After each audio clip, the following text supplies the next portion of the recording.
नमस्कार, F&O junction में आपका स्वागत है। मैं हूं डिम्पी कालरा और ये पूरा आधा घंटा हमने डेडिकेटेड किया है F&O के कुछ ट्रेंडिंग शेयर्स के लिए। निफ्टी, बैंक निफ्टी का आउटलुक आपके सामने रखेंगे। हालांकि वापस से बता दें कि बैंक निफ्टी इस समय 43,000 के पास वापस आ गया है और निफ्टी सिर्फ ऑल टाइम हाई से चंद कदम दूर है। ऊपर टिकर चल रहा है, आप देख पा रहे होंगे 18,604 ऑल टाइम इसका हाई है, जो कि 19 अक्टूबर को लगा था और उसके बाद अब वापस लग रहा है आज हो सकता है आज ही हो जाए। 15 पॉइंट की मात्र दूरी इसमें रहेगी। इसमें बहुत बड़ा योगदान रिलायंस इंडस्ट्रीज का है। आप देख पा रहे होंगे बृहस्पतिवार, शुक्रवार और आज सोमवार 3 दिन में रिलायंस का 100 रुपये चलने का मतलब वो 13% वेटेज रखता है निफ्टी के अंदर। अगर वो 100 रुपये चला तो उसका फायदा आपके अपनी स्क्रीन पर देख पा रहे हैं। हम ऑल टाइम हाई को जो पार नहीं कर पा रहे थे, रिलायंस के बदौलत उसको पार करने की कोशिश कर रहे हैं। सिर्फ 13 पॉइंट दूर है, टिकर चल रहा है और जैसे ऑल टाइम हाई लगेगा तो सारे ग्राफिक्स और कुछ इंपॉर्टेंट फोनोज हम आपके सामने ज़रूर लेके आएंगे। खैर, इस बीच रिपोर्ट कार्ड से कार्यक्रम की शुरुआत कर रहे हैं। शुक्रवार को हमारे जो मेहमान थे उनका एक रिपोर्ट कार्ड आपके सामने रखते हैं, कुणाल जी का, और उसके बाद फिर हम आज के मेहमान शिवांगी शारदा से करेंगे बातचीत।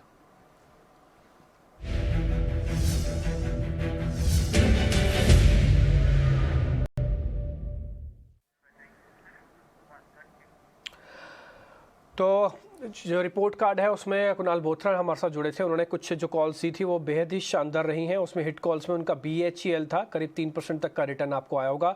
बालकृष्ण इंडस्ट्रीज भी उन्होंने इसी शो में बताया था। ये शुक्रवार के भाव हैं, 12 बजे के आसपास 2000 का रेट था, करीब 3% का रिटर्न। और उस समय निफ्टी था 430। अब आप निफ्टी देख पा रहे हैं ऑलमोस्ट 604 के आसपास हम पहुँचने वाले हैं, तो करीब 1% का गेन वहाँ से भी आपको आया होगा। हम कोशिश करते हैं जो मेहमान हमारे साथ जुड़े वो जो ट्रेड आपको दे रहे हैं उनका रिपोर्ट कार्ड सामने लेके आए, ताकि आपको पता लग पाए कि उन सौदों से मोटा मोटी रफ कितना प्रॉफिट आपको हो रहा है। और हमारी कोशिश होती है 1% से ऊपर के जितने भी ट्रेड है वो सारे के सारे आपके सामने रख दें। इसमें इंडाइसिस और कुछ अलग अलग सौदे होते हैं। 5 से 6 शेयर डिस्कस करते हैं कार्यक्रम में, उसका रिपोर्ट कार्ड हम आपके स्क्रीन पर लेके आते हैं। खैर, आगे बढ़ते हैं। अब शिवांगी शारदा को जोड़ते हैं अपने साथ। शिवांगी, ये तो सिर्फ एक फॉर्मेलिटी है, 15 से 20 पॉइंट, कहाँ 18,000 का इंडेक्स है, अगर 18 पॉइंट दूर भी है तो क्या बड़ी बात है। यानी कि हम मान के चलते हैं हम ऑल टाइम हाई पे ही हैं। अभी मार्केट में क्या करना चाहिए उन लोगों को जिनके पास पुरानी पोजीशंस हैं, ट्रेलिंग स्टॉप लॉस लगा रहे हैं, कन्विक्शन स्ट्रॉन्ग था, और उन लोगों को जिनके पास अभी कोई पोजीशन नहीं है, उनको मौका मिलेगा या फिर इसी तरह से मौका छूटता जाएगा, बाजार चलता जाएगा? जी बिल्कुल, नमस्कार डिम्पी जी, धन्यवाद और आपको भी शुभकामनाएं इंडेक्स के इतने बढ़ोतरी लेवल्स पे। तो हमने देखा है कि दोनों ही इंडेक्स निफ्टी और बैंक निफ्टी अपने एक बहुत ही बुल्स के ग्रिप में है और काफी दिनों से हमने इसमें शानदार मूवमेंट देखा है। वीकली फ्रेम में अगर हम देखें तो पिछले 5 से 6 वीक से कंटिन्यूअसली हाई लोज बनाते जा रहा है ये इंडेक्स। तो यहाँ पे कहीं ना कहीं स्ट्रेंथ मजबूत बनते जा रहा है और कोई भी डिक्लाइन हो उसमें खरीदारी देखने को मिल रहा है। सपोर्ट जोन्स पे जो बाइंग इंटरेस्ट आ रही है वो एक सपोर्ट कर रहे हैं इंडेक्स को। दूसरी बात ये है कि ग्लोबल अगर सेंटिमेंट्स हम देखें तो क्रूड ऑयल के जो प्राइस मूवमेंट्स है और जो बाकी हम देख रहे हैं कि ग्लोबल और भी जो संकेत है FIs का जो इन्फ्लोज हो रहा है हमारे मार्केट में, तो ये सब काफी पॉजिटिव है हमारे इकोनॉमी के लिए। जो पॉजिटिव अभी हो रहा है उसके लिए काफी बढ़त हमें और देखने को मिल सकता है। तो यहाँ पे कोई भी डिक्लाइन हो उसमें हम खरीदारी करें और 18,881 तक के एक लक्ष्य बनते हुए दिख सकते हैं। हम क्रूशियल एक स्टॉप लॉस बना के रखेंगे 18,350 का। और बैंक निफ्टी की अगर हम बात करें तो यहाँ पे बैंकिंग स्टॉक्स करीबन आउट परफॉर्म किए हैं पिछले जो कुछ दिनों के रैली हमने देखा है और काफी एक अच्छा सपोर्ट रहा है। तो यहाँ पे 43,500 तक के लेवल्स देखने को मिल सकते हैं बैंकिंग इंडेक्स में और नीचे क्रूशियल एक स्टॉप लॉस की तरह हम बनाएंगे 42,750। 750 तो 42,750 एक रॉक बॉटम सपोर्ट एरिया है बैंक निफ्टी के लिए। कहाँ तक जा सकता है? 43,500, तो 500 पॉइंट आएंगे, 250 पॉइंट जाएंगे, रिस्क रिवॉर्ड ये हो गया। निफ्टी आप अपनी स्क्रीन पर देख पा रहे हैं 18,880 का, 880 881, और इसमें जो स्टॉप लॉस है वो 350 का, यानी कि जैसे 400 ब्रेक होगा तो एक राउंड ऑफ कन्विक्शन हल्का सा क्रैक होगा। इसलिए जिनको निकलना होगा भले निकल जाए, वो बिल्कुल नियर बाय का स्टॉप लॉस है। अगर कोई पूछे कि इससे पास का और स्टॉप लॉस बताया जाए तो शायद वो मिलेगा भी नहीं। तो इसलिए दोनों लेवल्स को, इंडाइसिस को, बुलिश ट्रेंड अभी भी बरकरार है। जिनके पास है उनके लिए ट्रेलिंग स्टॉप लॉस और जिनके पास नहीं है, किसी किसी भी डिप की उम्मीद करें, प्रार्थना करें, अगर मिल जाता है तो फिर एंट्री करें। एक ही चीज़ आप थोड़ा कम कर सकते हैं, अपने पूरे सौदे के अंदर कन्विक्शन कम मत कीजिएगा, वॉल्यूम कम कर दीजिएगा, क्योंकि जिनके पास पुराने वॉल्यूम है वो पकड़ है बाजार पे, और जिनके पास ज़्यादा वॉल्यूम के साथ इस लेवल पे आते हैं तो कई बार उनको थोड़ा रीशफलिंग होता है। टिपिकली मार्केट का ट्रेंड होता है first break then make and then फिर जॉल्ट करता है, हिलाता है वो पूरे मार्केट को। ठीक है, थोड़ा ध्यान रखिएगा। आप 42,750 का एक स्टॉप लॉस आपको बैंक निफ्टी पे रखना होगा। सीधा सीधा स्टॉक्स पे आते हैं। पहले तेजी वाले शेयर्स आपकी स्क्रीन पर आएंगे।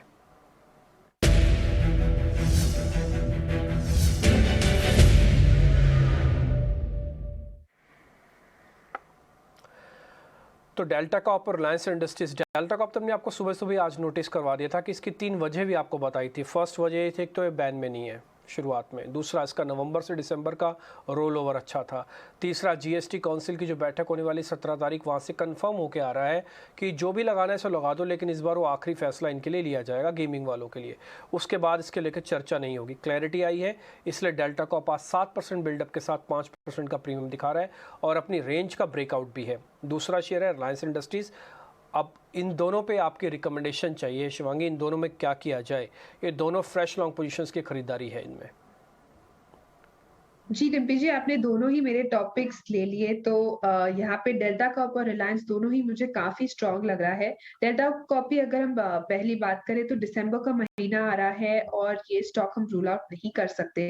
पिछले सीरीज में अगर हम देखें तो 96% रोल ओवर हुआ था इस स्टॉक में, और अपने पिछले 8 हफ्तों के वीकली कंसोलिडेशन से ये स्टॉक निकल रहा है। पिछला जो 230 के आसपास का जो एक इसका रेजिस्टेंस हुआ करता था, वो अब सरपास करके अच्छी तरह से होल्ड कर रहा है। तो यहाँ पे 241 तक के एक लक्ष्य बन रहे हैं और 229 का स्टॉप लॉस बनाते हुए हम इसमें खरीदारी कर सकते हैं। दूसरा, रिलायंस की अगर हम बात करें तो काफी शानदार स्टॉक है, और अगर हम इंडेक्स में तेजी की बात करें तो हैवी वेट को रूल आउट नहीं कर सकते। तो ये स्टॉक जो है पिछले 4 दिनों से हायर हाइज बनाते जा रहा है, और एक कंटिन्यूअस जो हम एक कैप देख रहे थे वीकली फ्रेम में पिछले 3 हफ्तों से, वो अब अच्छी तरह से निकल के सरपास कर रहा है। एक ब्रेकआउट, एक प्राइस वॉल्यूम का जो एक सर्ज आया है इसमें, काफी बेहतरीन लग रहा है और इसको हायर जोन्स पे लेके जाएगा, ऑफ कोर्स इंडेक्स को भी सपोर्ट करते हुए। तो यहाँ पे 2800 तक के एक लक्ष्य बन रहे हैं। 2650 के स्टॉप लॉस के साथ हम इसमें खरीदारी कर सकते हैं। ठीक है, 2650 अब आपका स्टॉप लॉस होगा। पहले लेवल आ नहीं रहा था, अब आ रहा है तो ये टिका रहेगा, उम्मीद तो ऐसी कर सकते हैं। 2700 के आसपास शेयर आ गया, रिस्क रिवॉर्ड ज़्यादा बेहतर है। 100 रुपये आएंगे और 50 रुपये जाएंगे, 1:2 का तो रिस्क रिवॉर्ड हो गया। एक और चीज़, एक बार आप निफ्टी का फ्यूचर्स दिखा सकते हो, उसके अंदर एक इंपॉर्टेंट पॉइंट की तरफ हम बढ़ रहे हैं। 11 पॉइंट सिर्फ दूर है हम 604 से, यानी कि स्पॉट निफ्टी से ऑल टाइम हाई लगाने के। लेकिन निफ्टी फ्यूचर्स के अंदर आपको एक चीज़ बतानी है, आज रिलायंस के या पिछले 2-3 दिन के रिलायंस के चलने से इसमें जो ओपन इंटरेस्ट आप देख पा रहे हैं नीचे, जहां पर 1.2 CR के साथ 5% लिखा है, ये रेयर है। ये आपको पिछले 5 दिन में नहीं मिल रहा था, लेकिन अब आपको मिला है सीरीज के सेकंड डे। एक्चुअली को हम आज ही दिन मानते हैं, फ्राइडे को तो काउंट ही नहीं करते क्योंकि उसका 2 दिन की छुट्टी लग जाती है। लेकिन 5-5.5% का ओपन इंटरेस्ट एडिशन वाला ग्रिप इतनी स्ट्रॉन्ग है बुल्स की कि अगर रिलायंस ना भी चलता ना, तो शायद हो सकता है आज बिना रिलायंस के कोई और शेयर वेटेज के हिसाब से ऊपर आ जाता और इंडेक्स मैनेजमेंट में आज नया हाई लग जाता। तो 18,604 का हाई सिर्फ 11 पॉइंट दूर है। एक नोटिसेबल पॉइंट है कि आज ओपन इंटरेस्ट निफ्टी का ज़्यादा है कोरिलेशन रिलायंस के साथ। दोनों शेयर्स ध्यान रखिएगा, दोनों के टारगेट स्टॉप लॉस की प्लेट एक बार वापस आपकी स्क्रीन पर आएगी, नोटिस कीजिएगा डेल्टा कॉप और रिलायंस इंडस्ट्रीज को। आगे बढ़ते हैं, शॉर्ट कवरिंग के 2 शेयर आपकी स्क्रीन पर आएंगे। फर्स्ट है बिरला सॉफ्ट। शिवांगी एक बार जरा इसको चेक कीजिएगा। दूसरा है आरती इंडस्ट्रीज। बिरला सॉफ्ट में पिछले 2 दिन से ब्रेकआउट जैसी सिचुएशन बन रही है। अगर बैंक से रीशफल होकर कुछ पैसा आईटी में आता है तो एक बड़ा दावेदार है ये बी सॉफ्ट, ये 3% ऊपर है। जरा इसको चेक कीजिए। और आरती इंडस्ट्रीज जी बिल्कुल, दोनों ही चार्ट स्ट्रक्चर अगर हम देखें तो यहाँ पे जो बिरला सॉफ्ट का जो टेक्निकल डेरिवेटिव्स और डेटा वाइज है, वो ज्यादा बेहतरीन प्रोड्यूस हो रहा है। देखिए, आरती इंडस्ट्री की अगर हम बात करें तो अभी भी ये अपने पिछले सपोर्ट जोन्स के आसपास है। जरूर बाइंग इंटरेस्ट शुरू हुआ है, पर इसमें थोड़ा और मोमेंटम बिल्ड होना होगा इसमें स्ट्रेंथ बनने के लिए। दूसरी ओर अगर हम बिरला सॉफ्ट की बात करें तो हमें देखा है कि आईटी स्टॉक्स अब मोमेंटम में आ रहे हैं और ये स्टॉक जो है अच्छा मूव करना चाहिए। यहाँ पे मुझे लग रहा है कि 313 तक के एक टारगेट्स बनते हुए दिख सकते हैं। 297 के एक स्टॉप लॉस के साथ हम इसमें खरीदारी कर सकते हैं। ओके ठीक है, ये लेवल्स आपकी स्क्रीन पर आ जाएगा। दोनों शेयर में से जो चुनाव हुआ है वो बिरला सॉफ्ट को है। कुल मिला के 3 सौदे अब तक आपके सामने आ चुके हैं। फर्स्ट एक तो रिलायंस इंडस्ट्रीज 2800 का टारगेट, 241 का टारगेट डेल्टा कॉप के लिए। बिरला सॉफ्ट का टारगेट स्टॉप लॉस की प्लेट भी आपकी स्क्रीन पर आएगी, इसके लेवल भी आप नोट कीजिएगा। 3 शेयर आपको अब तक खरीदारी के लिए मोटा मोटी सामने है। इंडाइसिस पे यानी कि निफ्टी पे और बैंक निफ्टी पे कन्विक्शन को स्ट्रॉन्ग रखना है। इसी कार्यक्रम में हम मात्र सिर्फ 10 पॉइंट दूर हैं। आप देख पा रहे होंगे पिछले 1 घंटे के अंदर वापस से बाइंग लौटी है और इसकी वजह से हम ऑल टाइम हाई के बेहद करीब आ चुके हैं। तो आपका निफ्टी, बैंक निफ्टी 3 शेयर आपके लिए हो चुके हैं तैयार। हो सकता है आपने पुरानी पोजीशंस ले रखी हो। एक चीज़ बिल्कुल कीजिएगा, एवरेज जल्दी जल्दी ना कीजिएगा, ट्रेलिंग स्टॉप लॉस लगाइए, पूरा पाइए। हो सकता है ज़्यादा वॉल्यूम रखने से आपको मैनेज करने में दिक्कत आ जाए। वॉल्यूम कम भी होगा चलेगा, बट पूरा प्रॉफिट पाइए। ये रिलायंस इसका बेस्ट एग्जांपल है समझने का, जिन्होंने सीरीज को क्लोज किया और सीरीज के रोल करके लेके आए। उनको 3 दिन में सिर्फ रिलायंस ने उतना पैसा दे दिया जो पूरे महीने में नहीं दे पाया। ध्यान रखिएगा। खैर आते हैं मंदी वाले शेयर्स की तरफ, आपकी स्क्रीन पर आ जाएंगे वो।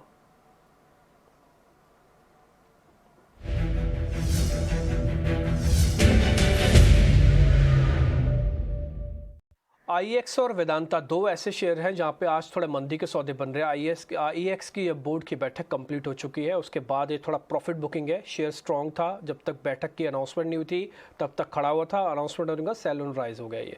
दूसरा वेदांता, ये थोड़ा कन्विक्शन लूज कर रहा है because of China factor. Sir दोनों को चेक कीजिए शिवांगी, आपको कैसे लगते हैं दोनों शेयर से? कि बिल्कुल आईएक्स और वेदांता दोनों की अगर हम बात करें तो इसमें एक वीकली सेटअप जो है वो अभी भी बरकरार है अगर हम देखें तो यहाँ पे जरूर आज थोड़ी गिरावट देखने को मिल रही है, आज थोड़ी सुस्ती देखने को मिल रही है, पर इसका जो ओवरऑल ब्रॉडर ट्रेंड है, जो ब्रॉडर सेटअप है वो अभी तक नेगेटिव नहीं हुआ है। तो दोनों में ही मेरी सलाह यही रहेगी कि हम थोड़े और लेवल्स के लिए वेट एंड वॉच कर सकते हैं और फिर इसमें एक ट्रेड ले सकते हैं। ओके ठीक है, फिलहाल आप इन दोनों में कोई सौदा नहीं लेंगी? आईएक्स को और वेदांता दोनों को छोड़ दें?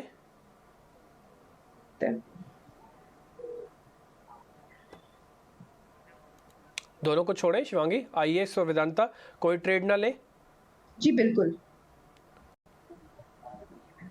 ठीक है, दोनों को छोड़ देते हैं। फिलहाल हमारे पास सौदे उतने ही हैं, यानी कि 3 ट्रेड अब तक हम फाइनल कर चुके हैं। रिलायंस, डेल्टा और इसके अलावा एक शॉर्ट कवरिंग का कैंडिडेट है बी सॉफ्ट, और निफ्टी और बैंक निफ्टी का व्यू पॉइंट आपके सामने है। जो दोनों शॉर्ट्स के सौदे थे वो ड्रॉप हुए हैं। इन दोनों में एक्सपर्ट्स का कोई व्यू पॉइंट नहीं है, फिलहाल इनसे थोड़ा बचें, इनमें शॉर्ट ना करें। खासकर मैं आईएक्स के बारे में ज़रूर टेक्निकल सेटअप की देख के बता सकता हूँ। इसको जल्दी जल्दी भी शॉर्ट ना करें, ये कंसोलिडेशन के फेज से निकल रहा है। ये ब्रेकआउट या ब्रेकडाउन कुछ भी देगा, बट जल्दी देगा, रुक जाइए थोड़ा सा। आप इसका ओपन इंटरेस्ट भी देख पा रहे हैं 5% है, और प्रीमियम अभी भी 1 रुपये का बना हुआ है। आप ऊपर देख पा रहे होंगे प्रीमियम लिखा हुआ है, तो इसके अंदर उतना कन्विक्शन अभी नहीं है कि इसको शॉर्ट किया जाए। डाटा कहता था, हमने पता करवा लिया आपके लिए। अनवाइंडिंग के प्रेशर्स पे आते हैं। जिंदल स्टील एंड पावर और सेल, दोनों स्टील की कंपनियां आज टूट रही हैं। ये पैसे से भी यानी कि भाव से भी टूट रही हैं और साथ ही ओपन इंटरेस्ट से भी टूट रही हैं। अनवाइंडिंग के शेयर्स हैं। शिवांगी जरा चेक करके बताइए क्या करना चाहिए इसमें? जी बिल्कुल, सेल की अगर हम बात करें तो हम वीकली में अभी भी इसमें काफ़ी एक कंसोलिडेशन देखने को मिल रहा है, जो एक नैरो रेंज बनते हुए दिख रहा है सेल में, अगर वीकली फ्रेम में अगर हम देखें तो। तो यहाँ पे भी जो एक लोअर लेवल्स था, जैसे लास्ट वीक के जो लो थे 80 को उसने ब्रेक नहीं किया है, 79 को उसने ब्रेक नहीं किया उसके पिछले लो को। तो यहाँ पे वीकनेस नहीं है, यहाँ पे कंसोलिडेशन है, रेंज बाउंड मूव एक्सपेक्टेड है, पर यहाँ पे हम थोड़े और वेट कर सकते हैं। अगर यहाँ से 83 निकलता है अगर ये स्टॉक, तो वापस इसमें बाइंग इंटरेस्ट देखने को मिल सकता है, और नीचे के लेवल्स जो ध्यान रखने लायक है वो है करीबन 80 के। और अगर हम जिंदल स्टील की बात करें तो यहाँ पे वीकली फ्रेम में हमें एक नेगेशन देखने को मिला है। पिछले 6 हफ्तों से ये हायर हाइज हायर लोज बना रहा था और फिर एक डोजी फॉर्मेशन होके यहाँ पे थोड़ा नेगेशन देखने को मिल रहा है। तो यहाँ पे थोड़ा बहुत वीकनेस देखने को मिल सकता सकता है, पर अगेन जो वीकनेस है वो ज़्यादा स्पीड से नहीं दिख रहा है। तो यहाँ पे हम करीबन 490 तक का एक लेवल्स देखने को मिल जाएगा और ऊपर हम स्टॉप लॉस बनाए रखे 515 का। 515 का एक स्टॉप लॉस है, 490 का आपका टारगेट है। Jindal steel all time high के हम बेहद करीब, सिर्फ 9 पॉइंट दूर है, लेकिन ये शेयर डेज लो पे खड़े हैं। इससे कन्विक्शन पता लगती है, शेयर का अपना दम कम पता लगता है। खैर थोड़ा पहले चला हुआ शेयर भी है, तो इसलिए आप इसमें एक बार शॉर्ट करना चाहें तो कर सकते हैं। 490 515 का स्टॉप है, ये आपके लिए ट्रेडिंग कॉल्स में कन्वर्ट हो गया।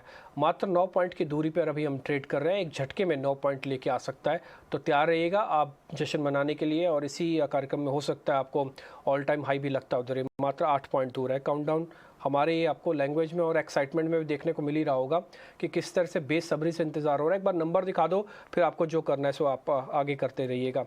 खैर 595 596 अभी का एकदम से जो हाई लगा था उसको ब्रेक करने की कोशिश कर रहा है, यानी कि पहले यही 596 तक ही गया था। आगे बढ़ते हैं। तेज़ी वाले शेयर्स हैं हमारे पास दो, जिसको 48 घंटे रखे हैं तो शायद अच्छा प्रॉफिट आ सकता है। उसमें दो कैटेगरी के शेयर हमने निकाले हैं। फर्स्ट एक SRF है, दूसरा बजाज ऑटो है। शिवांगी एक बार ज़रा इन दोनों को भी चेक कर लो, इनमें कितना दम है, सौदा लेना है कि नहीं लेना। जी बिल्कुल, हमने देखा है कि ऑटो स्पेस में एक काफ़ी अच्छा एक मोमेंटम हुआ है।